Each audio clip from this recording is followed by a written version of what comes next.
everyone. We hope you enjoyed your Thanksgiving, and we're glad to have you back for another edition of Pro Bono Institute's Pro Bono Happy Hour. I'm David Lipscomb, Director of Strategic Communications for PBI. The Pro Bono Happy Hour is our new series of podcasts in which we highlight Law Firm Pro Bono Challenge signatories and Law Firm Pro Bono Project members. This week, PBI Communications Specialist Yvette Crenshaw interviews John Fleming, partner at Sutherland Asbill Brennan.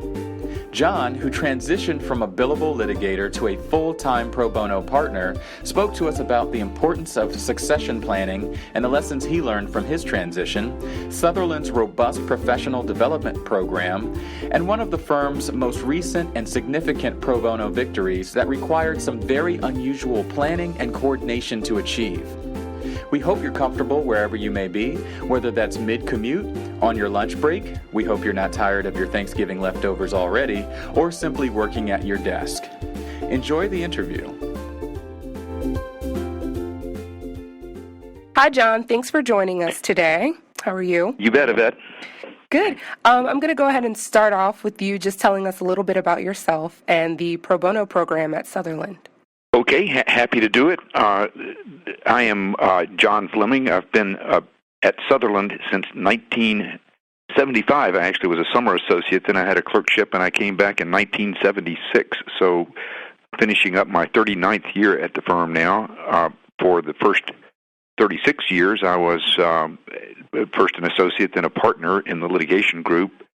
Had various roles in firm administration, practice group leader, and on the executive committee, and a commercial litigation practice. I did a good bit of pro bono work over that time period, including a death penalty case that lasted for 12 years and was supportive of the firm's very strong pro bono program and tradition.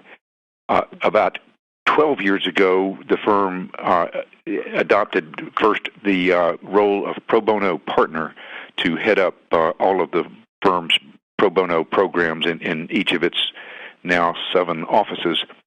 Charlie Lester had that first role, who's been a great supporter of the Georgia State Bar. He was the president and also pro bono programs throughout Georgia and the bar here and throughout the firm. Charlie served for about 5 years, and Judy O'Brien succeeded him, and 3 years ago, Judy said that she was going to retire, and I said, geez, I'd really like to have that job, and persuaded the executive committee that I could, I wouldn't be terrible, and so I've come into that role and have thoroughly enjoyed it. Great. That is awesome. So can you just tell me a little bit about the pro bono structure, or the structure of the pro bono program, actually? Do you guys have like a committee, or how is it managed? Yes, we do. We have myself, the pro bono partner, and my role is both to oversee, to administer, to encourage, to help find volunteers, to develop opportunities, and in a number of cases to continue to work on actual, in my case, litigated matters with other lawyers in the firm. We also have a pro bono and community service manager, Aileen Bleach, who is really terrific, and she causes the trains to run on time and is inspirational herself and is a pleasure to work with. So the two of us are sort of responsible for administering the program, trying to find opportunities that will fit the interests and wants of our lawyers and help bring our legal services to those who need them most, and sort of get bang for our pro bono buck, if you will, by making sure we have impact that really helps our communities and the people who are most needy of legal services in those communities. Okay. Now, let me ask, so you're the third pro bono partner, correct? That's right. At Sutherland, okay. I am. So did you guys have a succession plan in place? Well, we didn't have a specific succession plan in place, but I raised my hand long enough, or a few months before Judy O'Brien retired, giving her time to be extremely helpful in introducing me to the legal service provider contacts, the groups like PBI and others where she had been active in attending annual conferences and receiving state-of-the-art or best practices information. So I had a round of introductions with Judy in Atlanta, Washington, New York, and so she was extremely helpful in permitting that transition. I have subsequently spoken at a PBI conference last year on the question of succession planning for pro bono leadership, so I have thought more about it since then. Okay. And what advice would you give to others maybe going through a similar transition? Well, as it happens, PBI has some materials on that, as they do on many things related to pro bono programs and activities that are provide some pretty good checklists for things that need to be thought about. I think it is worthwhile for any firm that wants to have a sustainable pro bono program to consider succession planning for the pro bono leadership as part of it, and that's maybe part of strategic planning for pro bono and maybe more broadly in the firm. But it ought to be identified what happens if somebody is going to retire or if they suddenly leave and or die or something else, and that is worth some thought. And there's some pretty good checklists in the PBI materials to indicate the kind of things, the memos you ought to have, the lists of contacts and providers and the policies that would remain in place and wouldn't be dependent on just whoever the person happens to be in that role at the time. I'm going to change gears a bit, and I want to talk about some of your pro bono projects, specifically the recent project with Signal. I know that you guys or your firm was recently involved in a settlement reached to resolve numerous labor trafficking laws against Signal. Can you tell us a little bit more about that case? Sure. It was a fascinating endeavor, and I was one of the team members. We had a team that probably over the 3 years that the case has been going on has been over 20 Sutherland lawyers, and there are 11 other firms and five legal service providers that are also involved, with over 100 lawyers total. Well over 100, I would say, over time working on the team in a collaborative effort. It's been great. The case started in 2006, 2007. Indian welders and pipe fitters were promised green cards, permanent residence in the U.S. if they came over to help with post-Katrina work in the Gulf, repairing oil rigs with a company called Signal International. They paid $20,000 or $15,000 each, which was a huge sum for these individuals for that right to permanent residence. It was a lie. They were brought over on H-2B guest worker visas, and so they couldn't go anywhere else, and that could not lead to permanent residence. And they couldn't work for anybody else in the U.S. They were stuck with Signal, and because of the money they had to borrow and the debts they owed, they really didn't have the option just to quit and go back. And the conditions turned out to be deplorable. 24 guys to a trailer with insufficient toilets and food. And when they found out, they left, and initially the Southern Poverty Law Center and Dewey LaBeouf brought a class action in 2008 in New Orleans, complaining of these conditions and the recruiting violations at two camps, one in Pascagoula, Mississippi, one in Orange, Texas, for up to 500 workers.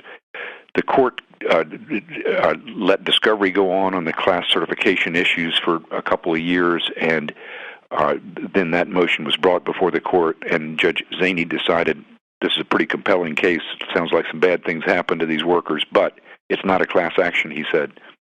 At that point, Signal was probably popping the champagne corks, because that's what defendants usually do if they defeat class certification. But Alan Howard, who was the principal lawyer at Dewey, now who had moved to Crowell and Mooring by that time, and the Southern Poverty Law Center went out and recruited our firm, and we helped recruit other firms, and other firms recruited other firms, and finally we got, I think, 11 private firms, and as I said, several other nonprofits involved in representing the hundreds of individuals. And we filed suits. We represented 46 of these individuals and filed suit in Texas, near the Texas camp. Others, Latham and Watkins and Covington and Burling and Skadden, filed in the Mississippi on behalf of Mississippi workers. the Mississippi cases were transferred to New Orleans to combine with the first case. Our cases stayed in Texas despite Signal's efforts to move them, and so we had now a two-front war with the 11 different cases, and the EEOC had filed a lawsuit by this time proceeding against Signal. Lots of discovery, lots of Daubert motions, lots of dispositive motion fights that really made for some good law in the trafficking area. This was one of the major cases that has been litigated under the Federal Anti-Trafficking Act, and decisions in both the New Orleans court and the Texas court, we think, helpfully advanced that law and got some good publicity for the proposition that labor trafficking, even if the labor is pretty cheap, turns out to be really bad business, because at the end of the day, the first case went to trial with the first 5 workers from the original case, now supported really by a network of a lot of lawyers doing a lot of things to help out. And Alan Howard and the Southern Poverty Law Center and the Kroll lawyers took that case for 5 individuals to trial in early 2015 and won a $14 million judgment.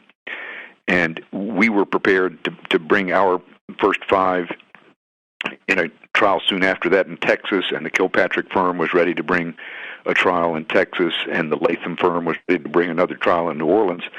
But Signal, because of both the oil prices and the problems arising out of this litigation, was compelled to file for bankruptcy. In the course of the negotiations leading up to the bankruptcy, a set of lawyers for the plaintiffs were able to persuade Signal's primary owner and creditor that there were huge issues for them in the bankruptcy if they didn't get the claims resolved.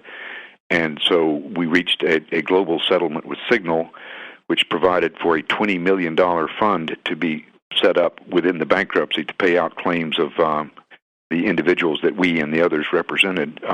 And we got a very compelling letter of apology from Signal's management, and that is proceeding. Has now been approved in the bankruptcy court. In addition, one of the other defendants, the lawyer Malvin Burnett, who had theoretically represented both these workers and Signal in connection with the immigration claims and became a defendant, has agreed to the outlines of a settlement that will get his claims, or our workers' claims against him, resolved. So it's really been a great result and a great collaborative effort with all these firms and the lawyers working together.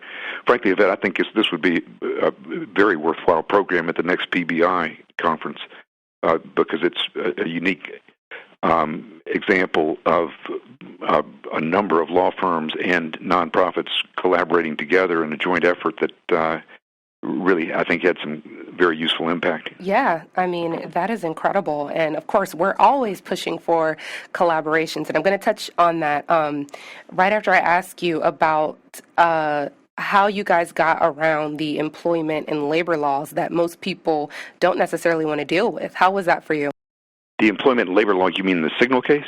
Yes, in the Signal case, I'm sorry. Well, it really was cast as there was a discrimination claim, to be sure, but the trafficking, and we had a RICO allegation in our case, was really the central part of the case from our perspective. And so even though sometimes in employment cases where we do employment law usually on the side of the employer, and there can be issue conflicts, there really didn't appear to be. Certainly there were no actual business ethical conflicts, and we didn't find any business conflicts, because hopefully we don't have clients who are doing this kind of thing to their employees. Sure. Going back to the collaboration, you mentioned that you guys collaborated with several people, several firms and yes, legal aid organizations. Now, of course, we know that these collaborations are very beneficial. What advice would you give to others maybe thinking about partnering or collaborating with law firms or legal departments or legal aid organizations?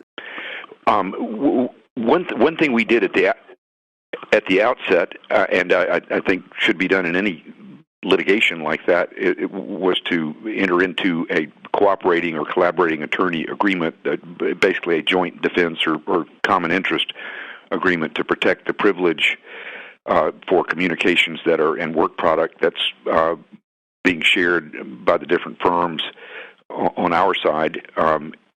That never became an issue because I think the defendants expected us to cooperate and never tried to get communications, but it could. And so that's certainly a prudent thing to do to establish the contours of the collaborative agreement that would protect the privilege and permit the most efficient use of time so that people aren't doing the same motions and reinventing wheels and so forth. And we also set up early on a biweekly conference call with sort of all hands, at least representatives of each of the firms and legal service providers that were representing individuals with in similar situations, and that was extremely helpful. And then so we also.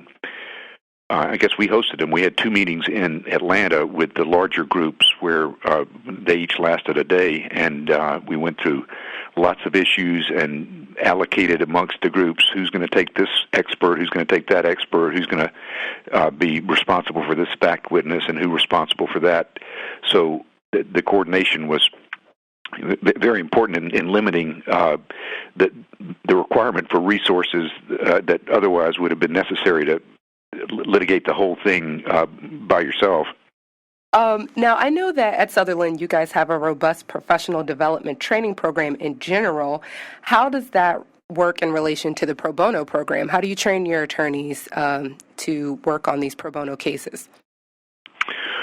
Well, a lot of our pro bono work in each of our offices is done through established legal service providers who help provide training for attorneys in areas outside their comfort zone. For example, the Bread for the City Domestic Violence Program and Atlanta Volunteer Lawyers Foundation Domestic Violence Program has volunteer lawyers coming in to get the 1-year order after usually a woman, but a battered person has gotten a ex parte temporary order to keep the other person away, and so they can't have a gun and stuff like that.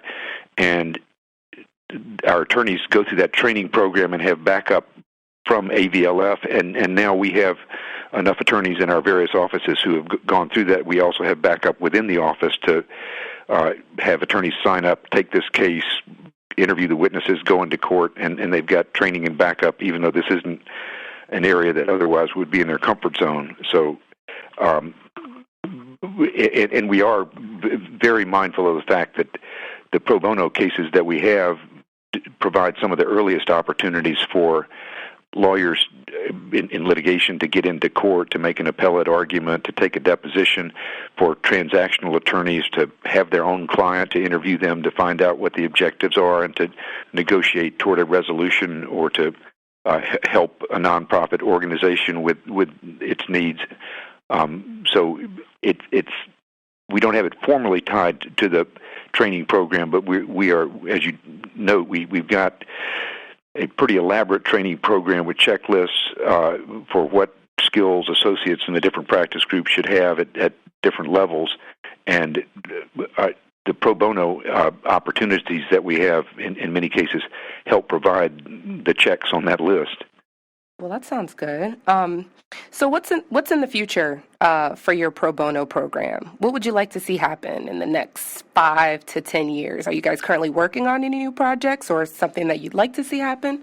Well, we're always looking, and we've had some other strong ones recently. We have, for example, had an individual case in Georgia that worked out well for a woman and her medically fragile child, 4-year-old, who the Georgia Department of Health said in its wisdom that she should no longer have 32 hours of skilled nursing care because she didn't need it because mom had learned how to do a lot of this stuff. That's nursing care provided under a Medicaid program that requires that a medically fragile kid without resources get what she or he needs to ameliorate their condition. And Georgia had decided that this kid no longer needed the skilled nursing, even though her condition hadn't changed. In cooperation or coordination with the Georgia Advocacy Office. Or they weren't in the case, but we filed a lawsuit in federal court against the state, and were able to have that 32 hours maintained. We've just completed a class action in our Washington office on behalf of blind federal contractors against the General Services Administration, in which we complained about the fact that the General Service Administration website that federal contractors are required to use to apply and to re-up was not fully accessible to blind contractors. And we sued, and one of our associates argued against the motion to dismiss brought by the government. The judge ruled from the bench on all 7 arguments made in our favor, and thereafter we were able to sit down and negotiate a great settlement with the Justice Department that gave our clients everything they were asking for in terms of changes to the website recommended by our consultant, who will now be paid for by the government, and gave the American Council of the Blind the opportunity to weigh in on any proposed changes to the website. So that's something we've done, but I think we'll maintain that we did with the Washington Lawyers Committee, and Lou Weiner in our Washington office is still chairman of that board, and we expect to be working on further projects with the Washington Lawyers Committee. One thing that we have done and will continue to do is work with Equal Justice Works fellows that the firm has sponsored to get our lawyers involved in projects. We've had one for the last 2 years in New York working with the Lawyers Alliance. Her name's Kelsey Ripper. She's now left Equal Justice Works, finished her fellowship, and has gone with Volunteers of Legal Services Balls in New York doing a similar project, and we expect to continue to work with her. Her thing has been urban agriculture, providing the legal means for groups to, in poor areas, create urban rooftop or vacant lot gardens that can both employ people locally and provide the nutrition that's so sadly lacking in some of those areas. And we even have a garden on top of the Staten Island Ferry building now that we've helped do the legal work for. And so we've got Equal Justice Works fellow just coming on this month, or last month. She just started 3 weeks ago in Atlanta, that we're co-sponsoring with Home Depot, who is going to try to create an attorney for the day program in landlord-tenant court here, where right now so many people are brought before the court with threatened evictions and have no representation, and just having a lawyer there for consultation often can make all the difference in giving them a week or so to get their affairs in order, or maybe they do have a defense to the eviction that they just pro se wouldn't be able to interpose.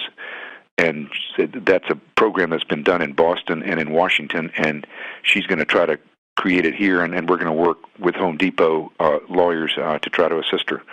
Great. Another great collaboration in the works. That sounds wonderful, and it sounds like you have a lot of pro bono on your plate. So I am not going to take up too much of your time, because I know that you guys are busy. You know what? That's what they pay me for anymore. It's a nice gig, I got to say. Right. I mean, it's nice to do pro bono work, but the real heroes and heroines are the ones that have a full load of other work to do and find time to help out folks in addition to that. Sure. And my hat's off to them. Yeah, well, my hat's off to you and the entire pro bono program and the firm. You guys are doing great work. So like I said, I'm not going to take up too much of your time. Thanks again for joining us. We really appreciate it. Great. Well, with that, thanks to you and Tammy and Rena and all the rest at Pro Bono Institute for all you do to help support these programs all around the country. Oh, thank you. Well, we couldn't do it without you, so we appreciate it. Once again, you just heard from John Fleming of Sutherland Asbill Brennan. We thank John for spending some time with us and sharing his insight. To listen to more podcasts in this series or learn about additional pro bono resources, visit www.probonoinst.org/podcast. If you're interested in having your firm featured on the Pro Bono Happy Hour, please email us at probono@probonoinst.org. Thanks for joining us, and we'll be looking out for you next week on the Pro Bono Happy Hour.